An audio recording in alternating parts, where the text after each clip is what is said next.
iyyaka na'budu wa iyyaka nasta'in ihdinas siratal mustaqim siratal ladzina an'amta 'alaihim ghairil maghdubi 'alaihim waladdallin. Rabbana ighfir lana wa liwalidina amin.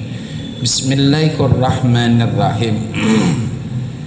Wa akhraja Ahmad wal Hakim an Abi Hurairah radhiyallahu anhu qala Rasulullah sallallahu alaihi wasallam jaddidu imanakum. Qila wa kaifa nujaddidu imanana ya Rasulullah? Qala fa akthiru min qawli la ilaha illallah. Hadirin wal hadirat rahimakumullah, kita masih membahas kitab Syarah Irsyadul Ibad ila Sabilir Rasyad karangan Syekh Zainuddin bin Abdul Aziz bin Zainuddin Al-Malyabari, masih berkenaan tentang pembahasan babul iman. Yang belum niat i'tikaf, tolong niat i'tikaf di dalam hati dengan ucapan Bismillahirrahmanirrahim. Aku niat i'tikaf selama berada di masjid ini sunnah karena Allah Ta'ala. Lalu lanjutkan dengan niat nuntut ilmu juga dalam hati dengan ucapan Bismillahirrahmanirrahim. Aku niat nuntut ilmu malam hari ini karena Allah Ta'ala. Semoga Allah Subhanahu wa Ta'ala memberikan kepada kita ilmu yang berkah, ilmu yang mudah, ilmu yang manfaat dunia akhirat. Amin ya rabbal alamin. Kita lanjutkan Bismillahirrahmanirrahim. Wa akhrajah Ahmad wal Hakim, dan mengeluarkan Imam Ahmad dan Imam Hakim an Abi Hurairah radhiyallahu anhu, dari Sayyidina Abi Hurairah, semoga Allah meridai beliau. Qala, beliau berkata, qala Rasulullah sallallahu alaihi wasallam, bersabda baginda Rasul sallallahu alaihi wasallam, jaddidu imanakum, perbaharuilah iman-iman kalian. Kila, ada sahabat yang bertanya kepada baginda Rasul sallallahu alaihi wasallam, kaifa nujaddidu imanana ya Rasulullah?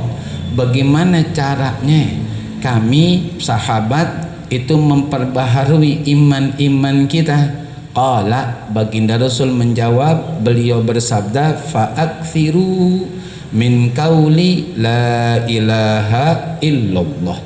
Perbanyaklah oleh kalian wahai sahabat-sahabatku kalimat la ilaha illallah.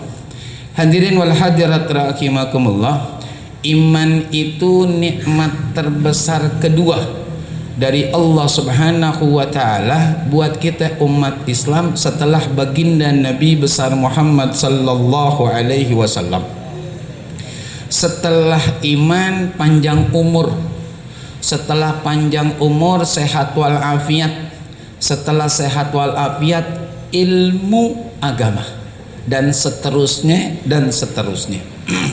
Dan iman ini hadirin wal hadirat, nikmat yang datang dari Allah Subhanahu wa Ta'ala tanpa ada intervensi manusia, meminta, memohon untuk diberikan nikmat. Tidak, itu kuasa penuh Allah Subhanahu wa Ta'ala. Siapapun yang Allah akan beri, nggak ada ikut campur manusia.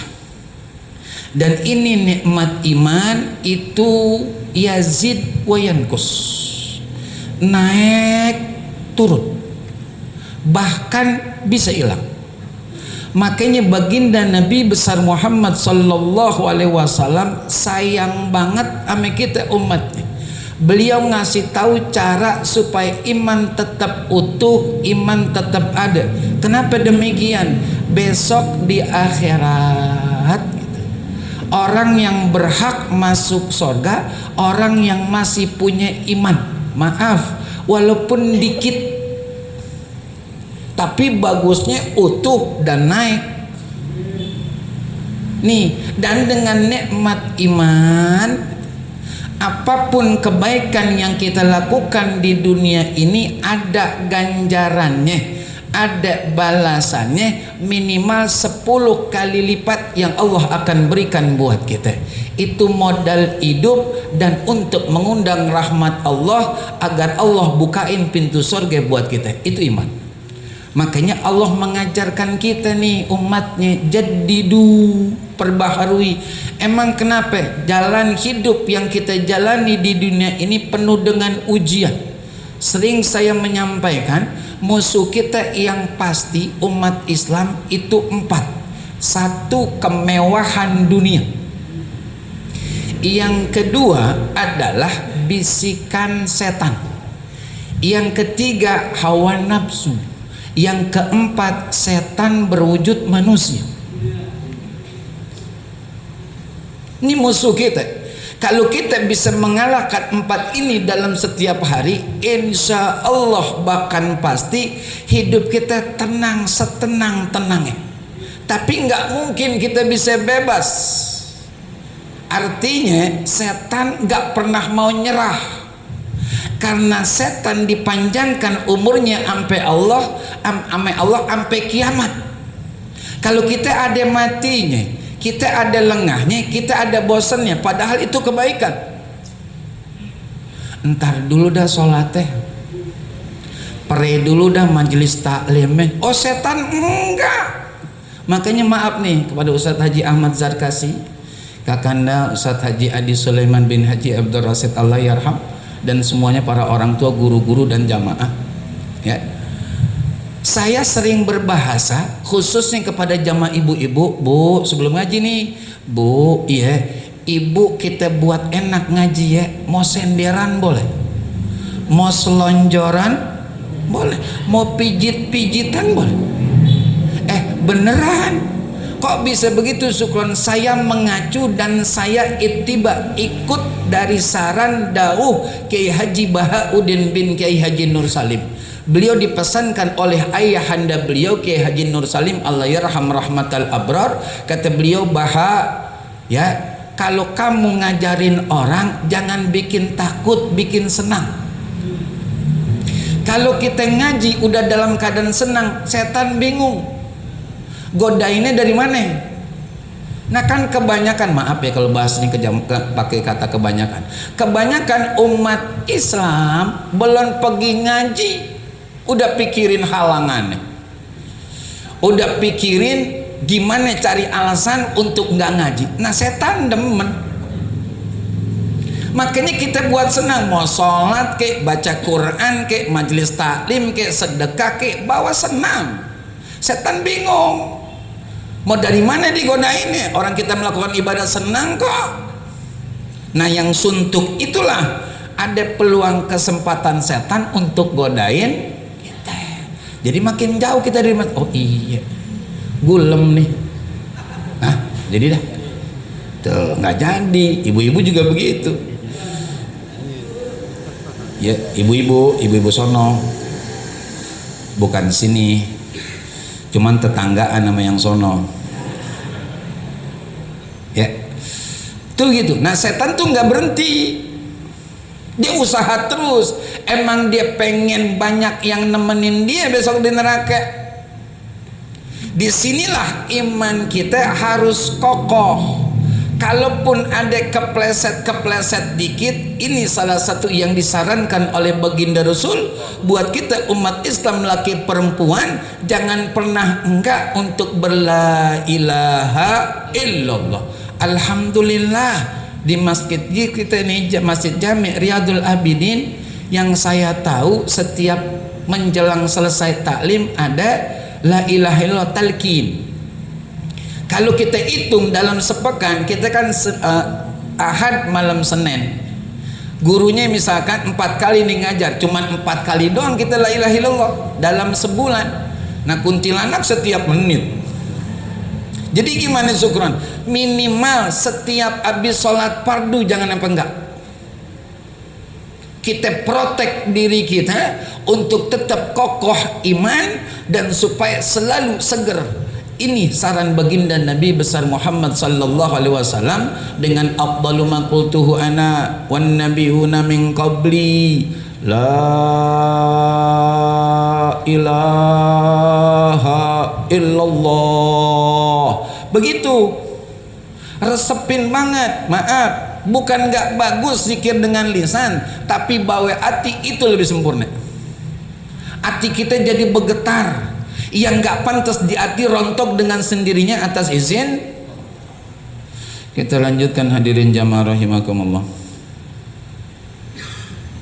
Wasyaikhani, dan dari Imam Bukhari, Imam Muslim, an Utsman ibn Malik, innallaha qad harrama 'alan nar man qala la ilaha illallah yabtagi bidzalika wajhallah.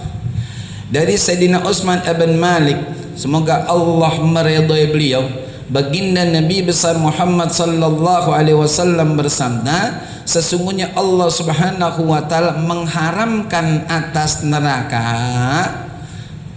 bagi orang Islam yang mengucapkan la ilaha illallah benar-benar ikhlas karena Allah.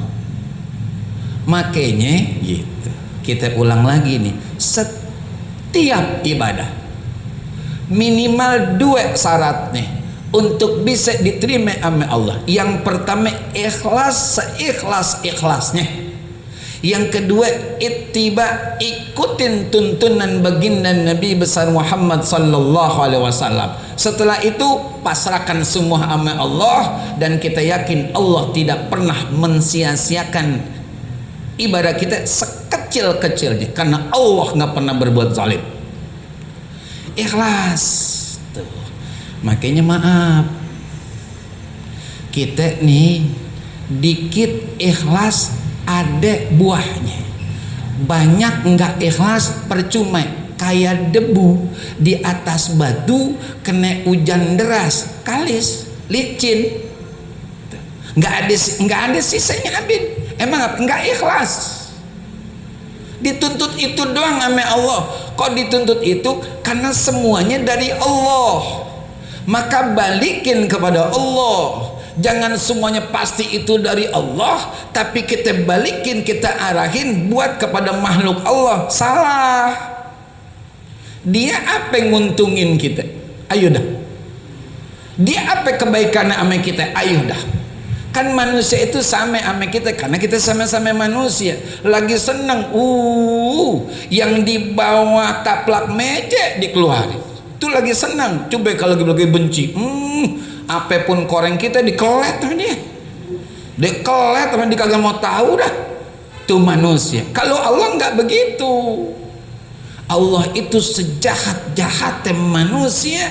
Hatta kelas Fir'aun, kalau dia tobat sebelum terlambat pasti Allah ampuni. Itu Allah. Makanya kembalikan kepada ikhlas. Ya, semuanya dah, dari yang paling kecil banget sampai yang paling gede banget. Kita nggak nyari pandangan, penilaian, pujian, jempolan orang. Enggak. Yang kita cari ridha Allah Subhanahu. Wabnu Asakir an Ali radhiyallahu anhu anin Nabi sallallahu alaihi wasallam haddatsani Jibril qala yaqulullahu ta'ala la ilaha illallah hisni faman dakhalahu amina min adzabi. Allahumma ij'alna minhum ya Rabb. Imam Ibn Asakir dari Sayyidina Ali, semoga Allah meridhai beliau, semoga Allah memuliakan wajah beliau, dari baginda Nabi besar Muhammad sallallahu alaihi wasallam telah menyampaikan kepadaku malaikat Jibril, di mana beliau berkata, Allah Subhanahu wa taala berfirman. Ini adalah hadis qudsi, ya. Apa bunyinya? La ilaha illallah hisni. Kalimat la ilaha illallah adalah bentengku, kata Allah. Faman dakhalahu amina min adzabi. Barang siapa dari kita umat Islam laki perempuan masuk kebentengku kata Allah, maka dia aman dari azabku. Maaf ini hadirin wal hadirat rahimakumullah, bukan cuman ucapan kalimat la ilaha illallah untuk kita masuk ke bentengnya Allah sehingga kita bebas selamat dari azab Allah. Bukan cuman kalimat la ilaha illallah, tapi kita kenal Allah. Artinya kenal Allah, kita harus yakini Allah itu ada sebelum kata ada itu ada. Satu. Yang kedua, pengetahuan Allah teramat sangat luas. Di mana aja kita nyempil Allah lihat. Apapun yang kita kerjakan Allah selalu mengetahuinya. Nggak cukup sampai di situ hadirin wal hadirat, dicatat oleh malaikat yang diperintahkan Allah Subhanahu wa taala untuk melakukan tugas tersebut. Konsekuensinya bisa jadi ada di dunia, bisa jadi pastinya besok setelah kematian. Qul innal mauta alladzi tafirruna minhu fa innahu mulaqikum thumma turadduna ila alimil ghaibi was sahadah fayunabbiukum bima kuntum ta'malun. Qul, katakan wahai Muhammad, sesungguhnya kematian yang kalian manusia lari darinya, pasti kata Allah kematian nyamperin kalian di mana aja berada. Setelah mati kita akan dikembalikan kepada zat yang maha mengetahui gaib dan yang nyata. Dialah Allah Subhanahu wa taala. Fayunabbiukum bima kuntum ta'malun. Setelah itu kata Allah, kalian semua akan diberitahukan oleh Allah apa-apa saja yang pernah kalian lakukan di dunia ini. Yang baik Allah nggak zalim, Allah kasih pahala surga.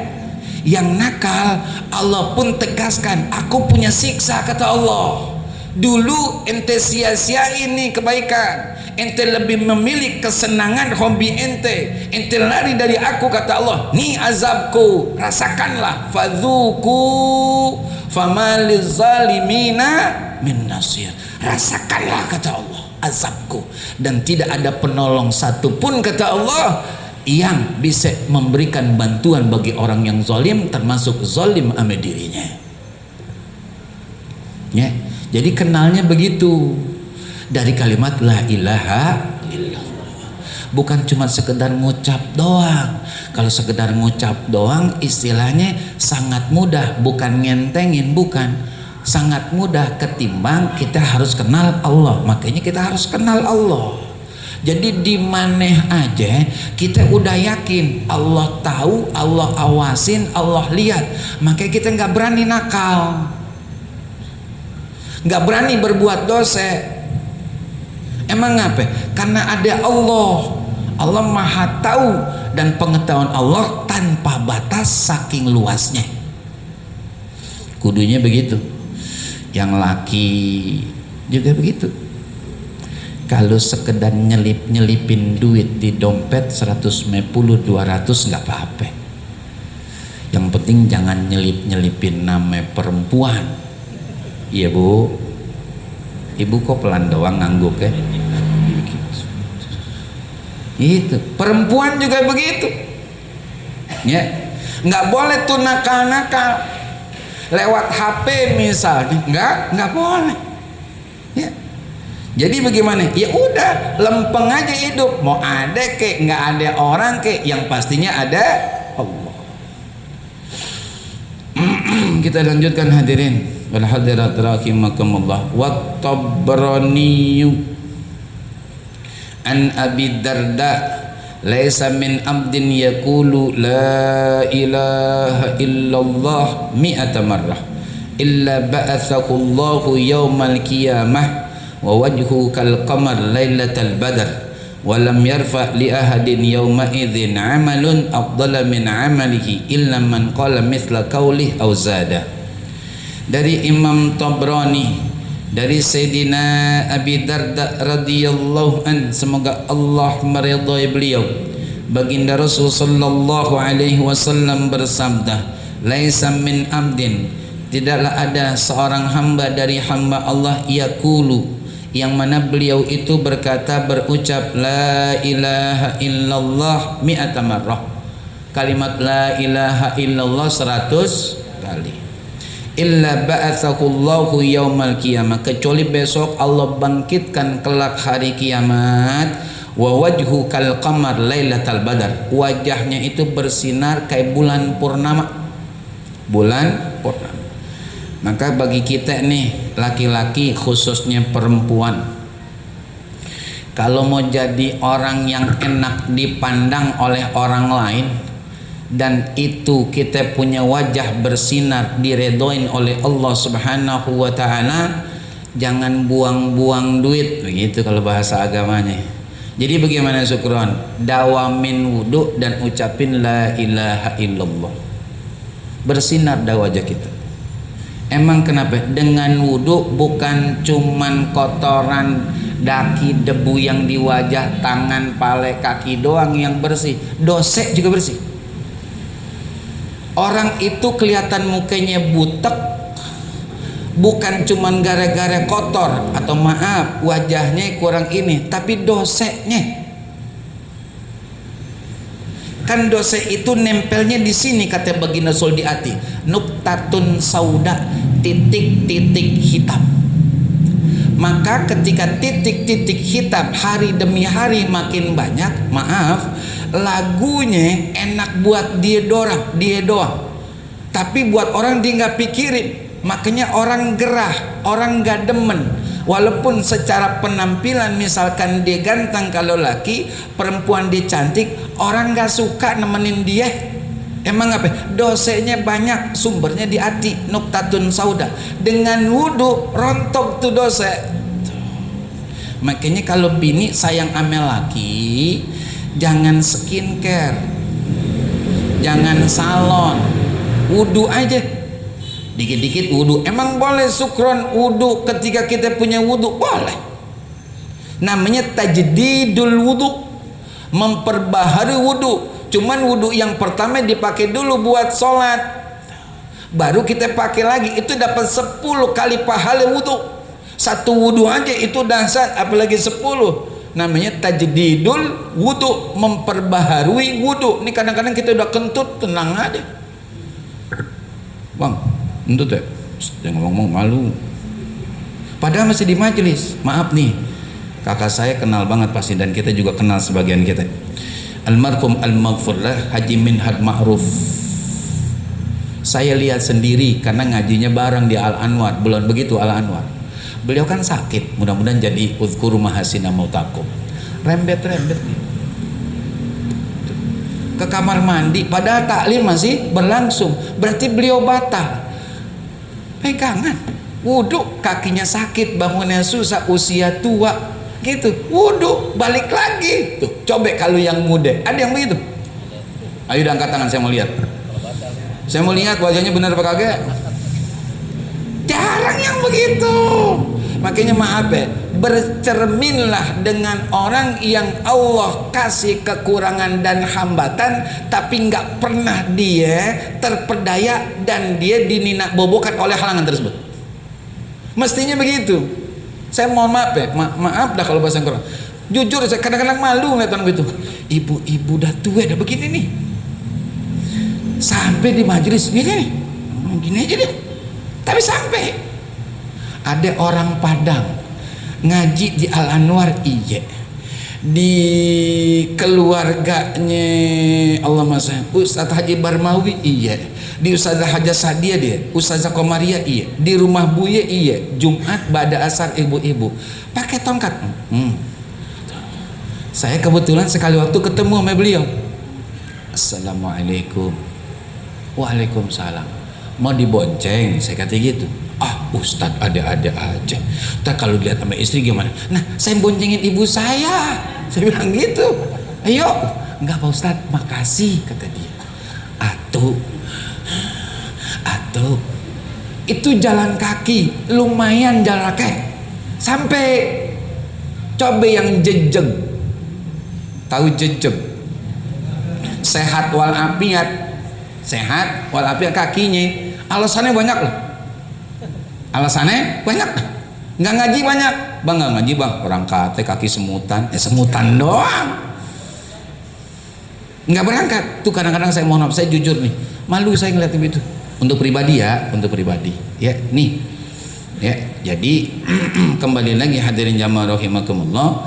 Jadi kata baginda Rasul sallallahu alaihi wasallam, tidaklah ada seorang hamba dari hamba Allah mengucapkan la ilaha illallah 100 kali kecuali besok Allah bangkitkan hari kiamat wajahnya seperti bulan purnama. Maaf nih, yang saya tahu yang laki-laki, kalau perempuan saya jarang, artinya bareng tahlilan. Yang laki-laki dipimpin tahlil la ilaha illallah 33, belum 33 tenggehem. Maksudnya udahan apa? Udahan la ilaha illallah, udahan gitu, ganti yang lain ya akhi. Maaf ya, ini ngomong jujur nih, belum tentu kalau kita di rumah berla ilaha illallah, belum tentu. Ayo dah, kalau kita mau jujur-jujuran, belum tentu. Mumpung diundang tahlil, maaf ya kalau bahasanya kurang sopan, kalau la ilaha illallah yang jelas nilai ibadahnya, jelas pahalanya dari Allah subhanahu wa ta'ala, banyak kan nggak mau, tapi pas diangkat berkata enteng cemberut. Kalau perempuan saya nggak paham, kalau laki begitu nengok kanan kiri ada guru, kanan kiri yang enak ya, digede ya, diangkat enteng banget, kabar. Yang pahala abotan dikit, beratan dikit, abdolan, dia nggak mau. Itu kan urusan akhirat, saudara. Syukran, kan banyak saudara. Jangan ngandel, kata orang Betawi. Ngandel nggak pasti, saudara. Mendingan bawa diri bekalnya. Itu jelas, mumpung masih hidup, dan itu pun banyak pahalanya. Kita dapat untung, nggak ditanya berat oleh Allah masalah umur, karena umur kita pakai buat ibadah. La ilaha illallahnya emang ada anjuran dari Rasulullah, pahalanya dunia akhirat pasti dapat. Kok malah kita ogah? Coba dong lihat orang yang ngap-ngapan di rumah sakit nih, ngap. Jangankan ngomong la ilaha illallah, napas saja susah. Nggak bisa dia la ilaha illallah. Enggak, mohon maaf ya kalau bahasa kurang sopan. Enggak, kita tengok tuh yang begitu. Pilih mana? Mau yang begitu apa kayak kita sekarang? Pasti kayak kita. Cuman Allah tanya lagi, kalau kayak kita sekarang, kata Allah, kayak ente nih sekarang sehat, ente gunain buat apa, kata Allah? Makanya ikut tahlilan, niatnya ibadah, girangin orang yang ngundang kita. Jangan lihat berkatnya, paling kacang rebus. Kacang rebus juga pakai duit, emang nggak pakai duit belinya. Ya. Walam yarfa li ahadin yauma idzin amalun afdala min amalih. Tidaklah diangkat salah seorang pada hari itu amalnya yang lebih utama min amalihi, dari amalnya. Artinya kalau ada orang muslim muslimah yang baca la ilaha 100 kali dalam sehari, itu amalnya paling bagus, paling tinggi. Nggak ada yang lebih tinggi dari itu, ya. Nggak ada yang lebih tinggi dari itu, ya. Mana lagi nih? Illa man qala mithla qauli aw zada, kecuali orang yang sama bacaannya sama jumlah atau lebih, maka lebih. Kita nyarinya lebih dah, nyarinya lebih. Maaf, Allah itu kalau ngasih ganjaran kontan, ganjaran maksudnya kebaikan nih, tapi kalau dosa Allah tunda. Baik gak tuh Allah? Baik. Maaf nih, maaf, saya ngomongnya maaf nih, minta redho nih. Kita kerja setiap hari, saudara, dagang setiap hari, kan gitu. Cuman untuk judul orang kerja di kantor dan seterusnya, kerjanya setiap hari, gajinya sebulan sekali. Coba minta di hari pertama dikasih. Ente baru sehari udah minta gaji, kerja di mana? Gitu kata bos. Coba kalau Allah langsung, saudara, saya ngutip nih dalil tentang majelis taklim. Man masa ila majlis ila halqati alimin, kana bikulli khutwatin mi'atu hasanah. Thumma jalasa indahu wastama'a ma yaqul kana lahu bikulli kalimatin hasanah atau kama qala Rasulullah sallallahu alaihi wasallam. Barang siapa yang berjalan menuju majelis taklim, maka setiap langkahnya kata Rasulullah Allah kasih 100 kebaikan kontan. Selangkah 100 tuh kata Allah, langkah lagi 100 tuh. Makanya boleh jalannya ini kanan kiri kanan kiri nempel, boleh namanya itu emang gak apa-apa, siasat ibadah namanya supaya dapat banyak. Nih kaget langkahnya gancang banget, dikit pahalanya, udah dikit kalau di jalan kaki dia ngobrol. Maaf ya, boleh dah kita buka-bukaan sekarang, mau perempuan kayak mau laki, kalau bertemu ngobrol. Emang ngapa bicarain tentang hafalan Quran? Kaget. Ngobrol apa? Ngobrolin tetangganya, saudaranya, kan gitu. Inti kan mau ke majelis taklim, ibu.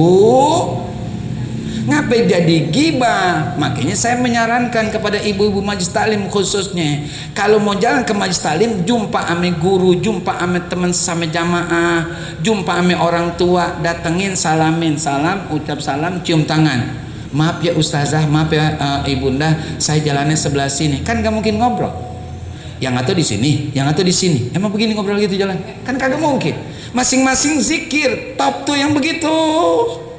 Kalau boncengan begitu juga. Ya, jangan jadi nyari dosa ketika kita ingin berangkat ke satu tempat yang diredhoi oleh Allah Subhanahu wa taala. Tsumma jalasa indahu wastama'a ma yaqul. Kemudian dia duduk dekat dengan gurunya, jarak seukuran tombak. Jangan jauh-jauh. Ini jauh banget mojok. Dekat AC. Jangan dekat.